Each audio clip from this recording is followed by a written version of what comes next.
newsrooms now have to make a decision about whether or not they debunk rumors. Newsrooms didn't used to do that, but now, because of the rise of misinformation, they have to make decisions about what to report on and what to ignore.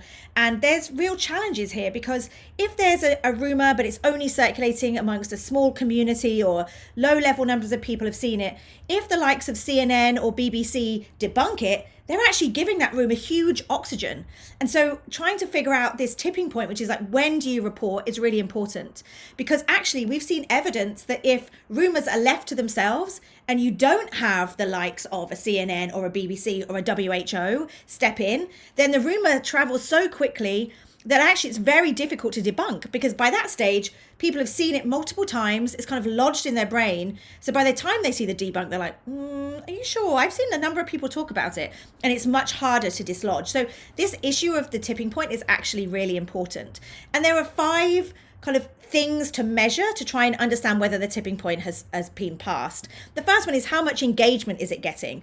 Like, for example, use CrowdTangle Link Checker, which is a browser extension that allows you to put a URL in and to see how much engagement a particular website or a link is getting. That kind of engagement question is really important. You might also, if you're using CrowdTangle or NewsWhip or some of these other types of tools, some of them are paid for, some of them are hard to get access to, but if you do have them, look at the prediction graph. Is this something that you're actually seeing take off, or is it something that's kind of plateauing? Like, really think about whether or not you think this is something that's going to go viral. Secondly, is it moving from one community to another?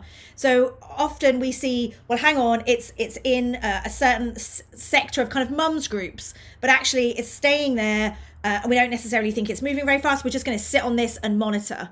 The third thing that you want to look for is this jumping platform? So it starts on Facebook, but all of a sudden you see it on Instagram, you see it on WhatsApp, you see it on YouTube.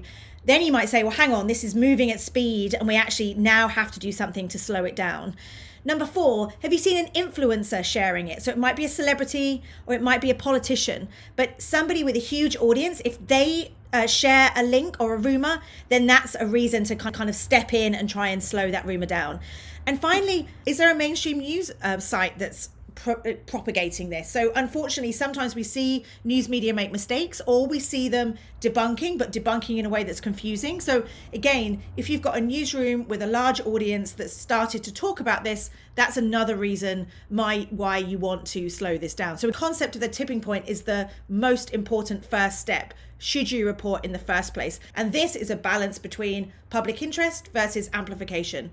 And that's something that kind of every newsroom, or even every family group, you have to make your own decision.